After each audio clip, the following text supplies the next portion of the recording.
वंदामि माते। ओम नमः सिद्धेभ्यः। ओम नमः सिद्धेभ्यः। ओम नमः सिद्धेभ्यः। ओम नमः सिद्धेभ्यः। ओम नमः सिद्धेभ्यः। ओम नमः सिद्धेभ्यः। महानुभाव, हम और आप सभी भावों से मांगी तुंगी पर्वत पर चढ़े और ऋषभगिरी पहुंचकर 108 फुट उत्तुंग भगवान शबदेव जो सर्वोच्च और सर्वश्रेष्ठ श्रेष्ठ हैं उनके श्री चरणों में नमन करते हुए ओम ह्रीं श्री ऋषभदेवाय नमः। ओम ह्रीं श्री ऋषभदेवाय नमः। पुनश्च भावों से हम और आप अयोध्या पहुँचेंगे, शाश्वत तीर्थ अयोध्या। ओम ह्रीं विश्व शांतिकराय श्री ऋषभदेवाय नमः।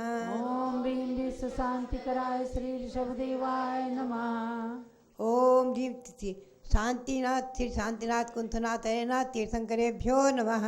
ओम ह्रीं श्री शांतिनाथ कुंतुनाथ हरेनाथ तीर्थंकरेभ्यो नमः। ओम ह्रीं प्रयाग तीर्थे वटवृक्ष तले दीक्षा कल्याणक प्राप्ताय। ओम ह्रीं प्रयाग तीर्थे वटवृक्षतले दीक्षा कल्याणक प्राप्ताय। ध्यान मग्न श्री ऋषभदेवाय नमः। ध्यान मग्न श्री ऋषभदेवाय नमः। ओम ह्रीं श्री शांति सागराचार्य परमेष्ठिने नमः। ओम ह्रीं श्री शांति सागराचार्य परमेष्ठिने नमः। भव्यात्मा जो सारो सब सारेषु सो सारो एष गोयम सारम झानम त्रिनामेन सब बुद्धि देशितम। सभी सार में भी सार है। संसार में तो सार क्या है? वो सार है। श्री गौतम स्वामी कहते हैं कि एष गोयम, हे गौतम, अपने आप को संबोधित करते हुए कहते हैं कि हे गौतम, सभी सार में भी सार है। वो सार क्या है? वो सार है ध्यान। ध्यान इस नाम से कहा गया जो शब्द व सार है। ऐसा सभी सर्वज्ञ सर्व भगवंतों ने, सभी तीर्थंकर भगवंतों ने कहा है। श्री गौतम स्वामी स्वयं कहते हैं कि मैं नहीं कह रहा हूँ, सभी सर्वज्ञ भगवंतों ने कहा है। भव्यात्माओं, आज गौतम गणधर की वाणी चैत्य भक्ति के रूप में और दैवस्तिक रात्रिक प्रतिक्रमण और पाक्षिक प्रतिक्रमण के रूप में हमें और आपको उपलब्ध है। ये पाक्षिक प्रतिक्रमण का ही काव्य मैंने आपको सुनाया है। जो सारो सब सारेषु सो सारो एष गोयम सारम झानन्ति नामेन सब बुद्धि देशितम। ये पाक्षिक प्रतिक्रमण का एक काव्य है। हमें और आपको गौरव और प्रसन्नता होनी चाहिए कि आज भगवान महावीर के समोसरण में विराजमान प्रथम गणधर श्री गौतम स्वामी, उनके मुख से निकली हुई वाणी हमें और आपको उपलब्ध है। हम साधु भाग्यशाली हैं जो सभी और आप श्रावक भी सभी त्रैकालिक सामायिक में चैत्य भक्ति का पाठ करते हैं और दैवसिक रात्रि प्रतिक्रमण में प्रातःकाल सायंकाल श्री गौतम स्वामी के मुख से निकली हुई प्रतिक्रमण दंडक पाठ, प्रतिक्रमण और वीर भक्ति का पाठ करते हैं। जैसे चैत्य भक्ति का व्रत भी है, 36 व्रत हैं, और वीर भक्ति का व्रत भी है जिसमें 8 व्रत हैं। आप व्रत भी करें और गौतम गणधर की वाणी अवश्य पढ़ें, सुने। भव्यात्माओं, उस ध्यान के विषय में ही मैं आपको पुनः संक्षेप में ले चलूं समोसरण की ओर।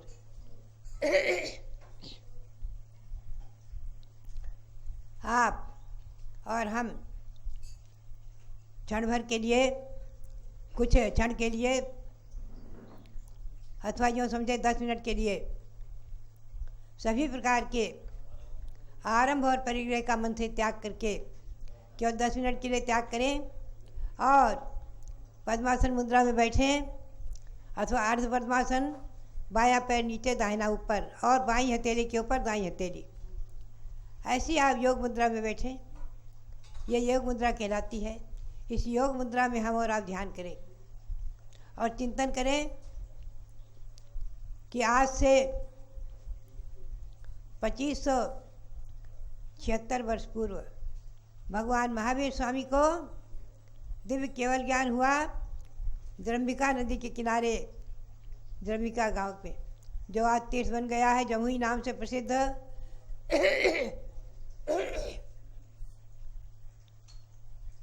भगवान को केवल ज्ञान हुआ।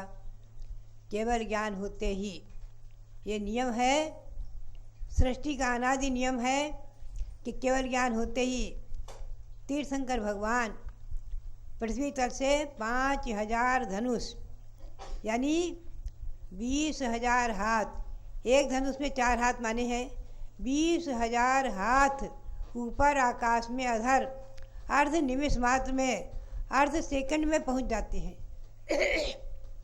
अधर आकाश में 20,000 धनुष ऊपर आकाश में अधर पहुंच जाते हैं और एक सेकंड मात्र में ही कुबेर, सौधर्मेंद्र की आज्ञा से कुबेर आकाश में दिव्य संवत्सरण की रचना कर देता है। उसे देर नहीं लगती है। अर्ध निमिष मात्र में भगवान का ऊपर पहुंचना, संवत्सरण का तैयार, और भगवान गंधकुटी में 4 अंगुल अधर विराजमान। ऐसी महिमा हम और आप चिंतन करें। ऐसी महिमा, संवत्सरण आकाश में अधर, 20,000 हाथ ऊपर संवत्सरण आकाश में अधर। यहाँ हस्तिनापुर में भगवान शांतिनाथ का संवत्सरण बनाया गया है, जिसका अभी यहाँ 5 वर्ष के बाद मेरा आगमन पर माघ शुक्ला में पंचकर्म प्रतिष्ठा महोत्सव संपन्न हुआ है। जो भी आकाश में अधर जैसा दिखाया गया है, लगभग 36 फुट 40 फुट ऊपर दिखाया गया है। संवत्सरण क्या है? तीर्थंकर भगवान के सिवाय किन्हीं की सभा का नाम संवत्सरण नहीं हो सकता। बस तीर्थंकर भगवंतों की सभा का नाम ही संवत्सरण है। ये संवत्सरण आकाश में अधर बन गया 1 योजन का। भगवान महावीर का संवत्सरण 1 योजन का, भगवान शबदेव का संवत्सरण 12 योजन का था, यानी 96 मील का, लगभग 1200 यानी 125 किलोमीटर का था भगवान शबदेव का संवत्सरण। और भगवान महावीर का संवत्सरण 1 योजन, यानी 1 योजन में 4 कोस अर्थात 8 मील, लगभग 12 किलोमीटर। लगभग 12 किलोमीटर का आकाश में अधर संवत्सरण की रचना बन गई। गोल शिला, एक इंद्रनील मणि की शिला, उस एक शिला पर पूरी रचना बन जाती है। एक शिला पर 8 मील की, 1 योजन यानी 4 कोस 8 मील, लगभग 12 किलोमीटर की आकाश में अधर शिला, गोल शिला है। अब उसमें आप क्रम से देखेंगे, बीच में गंधकुटी है, जो 16 हाथ ऊंची पहली कटनी, 8 हाथ ऊंची दूसरी और 8 हाथ ऊंची तीसरी कटनी। तीसरी कटनी पर गंधकुटी बनी हुई है, सुंदर गंधकुटी। और उस गंधकुटी में शिखर है, जिसमें हजारों शिखरी हैं और हजारों ध्वजाएं फहरा रही हैं। ऐसी गंधकुटी, उस गंधकुटी में भगवान सिंहासन में कमलासन पर 4 अंगुल अधर विराजमान हैं।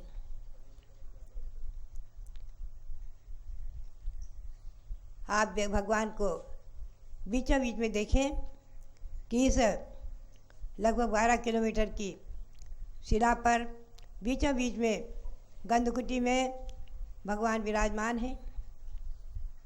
यथा योग्य गंधकुटी, उसका प्रमाण भी तिलोपन्नति में वर्णित है।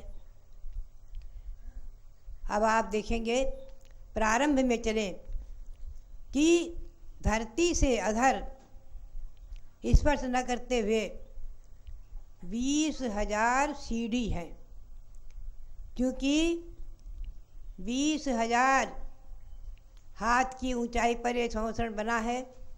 पृथ्वी तल से 20,000 हाथ की ऊंचाई पर संवत्सरण बना है, तो 20,000 सीढ़ी हैं नीचे से चढ़ने के लिए। एक एक हाथ की ऊंची सीढ़ी है, हाथ तो 6-6 इंची की बना देते हैं, एक एक हाथ की सीढ़ी। और इन सीढ़ियों पे चढ़ने का चमत्कार अतिशय महात्म्य महिमा कि चाहे बालक हो, चाहे वृद्ध, चाहे युवा, चाहे कमज़ोर, चाहे स्वस्थ, अंतर मुहूर्त में 48 मिनट के भीतर भीतर सब इन सीढ़ियों पर चढ़कर ऊपर पहुंच जाते हैं।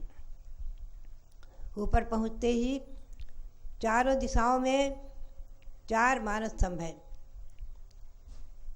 मानस स्तंभ भगवान की ऊंचाई से 12 गुने ऊंचे हैं और इनमें दिन प्रतिमाएं विराजमान हैं। ऐसा आदि पुराण में और जहाँ जहाँ संवत्सरण रचना का वर्णन है, हरिवंश पुराण आदि में सब ग्रंथों में आया है। पुनः हम चलेंगे, चारों तरफ में इसमें परकोटा बना हुआ है। परकोटा जो है वो उसको कहलाता है धूली साल, धूली साल कोट। ऐसे 4 परकोटे आएंगे और 5 वेदियाँ आएंगी, यानी 9 अंतराल आएंगे।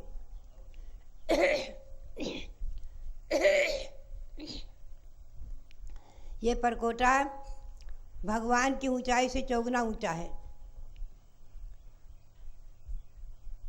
और इसमें रत्नों से निर्मित है। धूलिसाल परकोटा सुंदर पंचवर्णीय रत्नों से निर्मित है, बहुत ही सुंदर। इस परकोटे में प्रवेश करने के लिए चारों दिशाओं में तोरण द्वार हैं, ऊंचे ऊंचे सुंदर तोरण द्वार। जिन तोरण द्वारों में प्रवेश करके सबसे पहले मानस स्तंभ का दर्शन होता है। मानस स्तंभ को देखते ही मान गलित हो जाता है।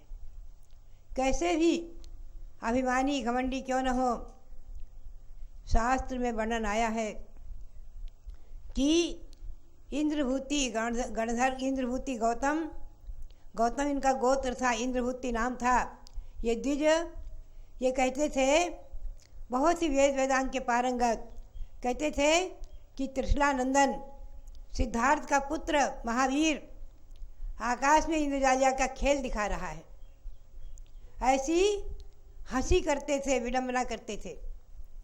और जब इंद्र के द्वारा वहाँ ले जाए गए, भगवान महावीर को केवल ज्ञान हुआ था वैशाख सुदी 10वीं को, और 66 दिन के बाद अभी आगे आने वाला वीर शासन जयंती दिवस है। आप हम धूमधाम से मनाएंगे।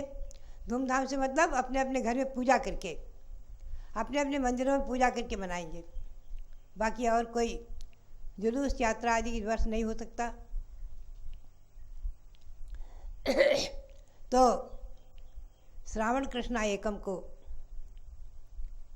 इंद्र के प्रेरणा से, इंद्र के कुशल संचालन से, कुशल नियोग से इंद्रभूति को वहाँ ले जाया गया और वो पहुँचते हैं। मानस स्तंभ को देखते ही मान गलित होता है और एकदम आगे बढ़ करके भगवान के श्री चरणों में नमन करके उनका शिष्यत्व स्वीकार करते हैं और प्रथम गणधर पद को प्राप्त हो जाते हैं। उसी समय दीक्षा लेते ही उन्हें 4 ज्ञान प्रकट हो जाते हैं, मति श्रुति अवधेय मन पर्य। और अंतर मुहूर्त में ही सारों रिद्धियाँ, चारों सभी प्रकार की 7 प्रकार की रिद्धियाँ प्रकट हो जाती हैं। गणधर पद प्राप्त हो जाता है, भगवान की दिव्य ध्वनि खिड़ती है।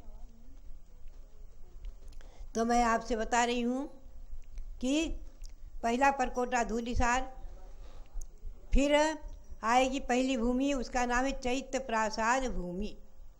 चैत्य प्रासाद भूमि ऐसी 8 भूमि है संवत्सरण में। 8 भूमि है, 9 अंतराल हैं। 9 अंतराल में 4 परकोटे और 5 वेदियाँ, ऐसे 9 अंतराल हैं। पहला परकोटा है धूलिसाल और पहली भूमि का नाम है चैत्य प्रासाद भूमि। इस चैत्य प्रासाद भूमि में एक एक मंदिर और 5-5 महल, ऐसी सुंदर रचना बनी हुई है। और ये मंदिर भी, इसमें भगवंतों की प्रतिमाएं विराजमान हैं। इंद्रगण चक्रवर्ती आदि सब उनकी पूजा करते हैं। और महलों में देव देवी आदि अपने मनोरंजन करते हैं, क्रीड़ा करते हैं और भगवंती की वंदना आदि करते हैं, पुण्य संचित करते हैं। ये सब भगवान की ऊंचाई से 12 गुने ऊंचे हैं। ये सब महल मकान भगवान की ऊंचाई से 12 गुने ऊंचे माने गए हैं तिलय प्रणति ग्रंथ में। पुनः आगे वेदी है, यानी एक परकोटा जैसा वेदी, वेदिका चारों से घेरे हुए। पुनः दूसरी भूमि का नाम है खातिका। ये खाई भूमि है। ये ध्यान रखना, समोसण समतल में है, स्टेप बाय स्टेप नहीं है, ये ध्यान रखना।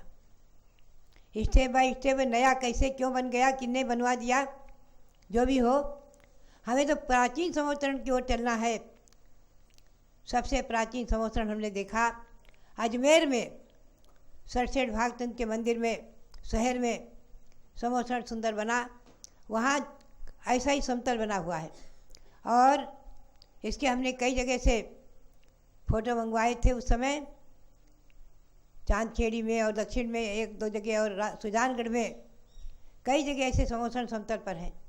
समतल समोसरण मेरी भावना के अनुसार अयोध्या में बना है, प्रयाग में है छोटा सा, जो कि लगभग 2 वर्ष तक सारे भारत में जिसका भ्रमण हुआ। तत्कालीन प्रधानमंत्री ने ईस्वी सन 2001 में जिसका उद्घाटन किया था और जो भ्रमण करके भगवान सबदेव के समोसण का श्री विहार का हुआ था प्रवर्तन, और वो आज प्रयाग में विराजमान है ऋषभदेव का समोसण।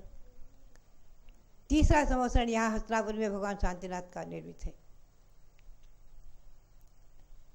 तो खातिका भूमि है, समतल में खातिका भूमि, वो 1/4 गहरी है, उसमें स्वच्छ जल भरा हुआ है, विग्रह जंतु नहीं है, किंतु हंस बतख आदि क्रीड़ा कर रहे हैं।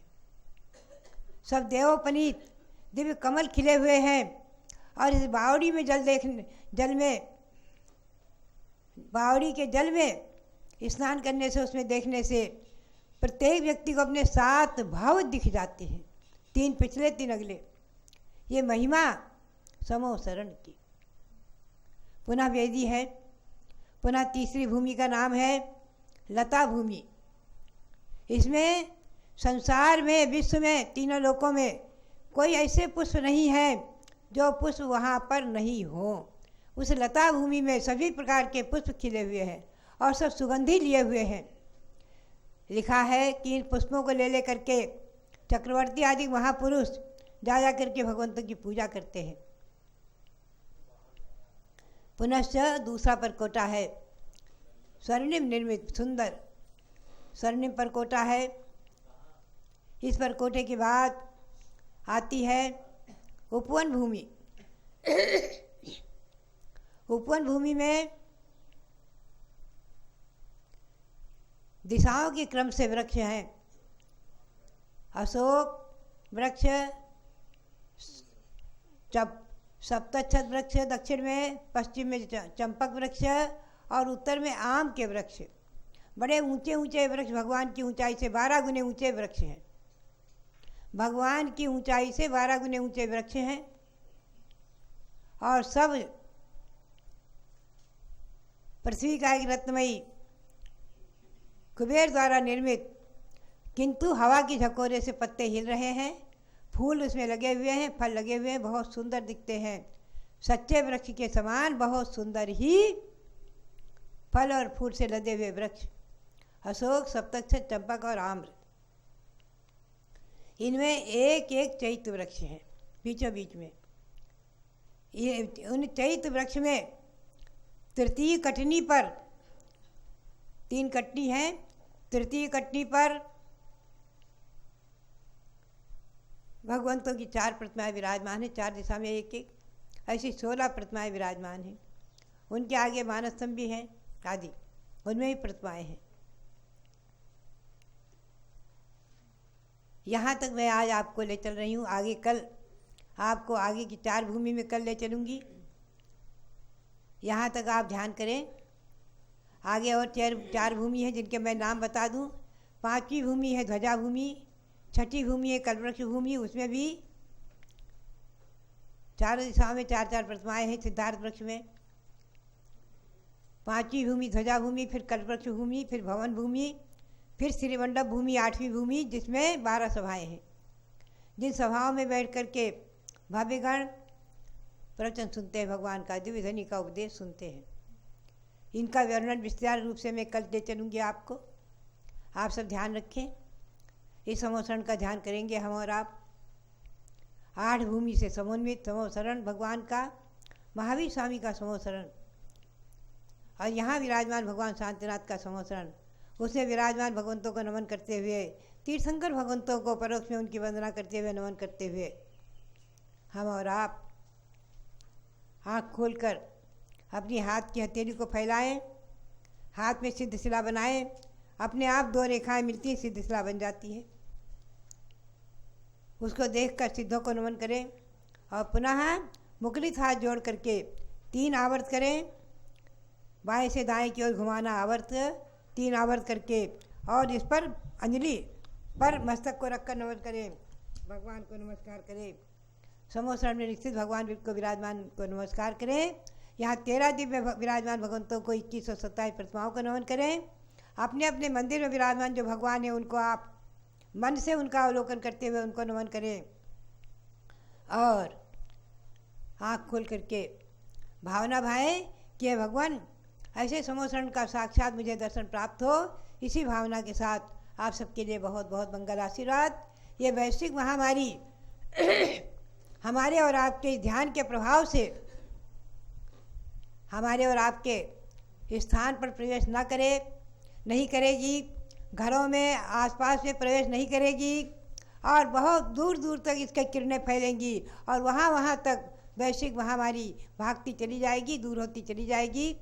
ये विश्वास रखते हुए और ध्यान करें, भगवंतों की भक्ति करें और मंत्र जपे। ओम ह्रीं ह्रं नमो सवो सही पत्ताणम। ओम ह्रीं ह्रं नमो सवो सही पत्ताणम। वैश्विक महामारी रोग शांतिम कुरु कुरु स्वाहा। वैश्विक महामारी रोग शांतिम कुरु कुरु स्वाहा। सबके लिए पुनः पुनः बहुत बहुत मंगल आशीर्वाद।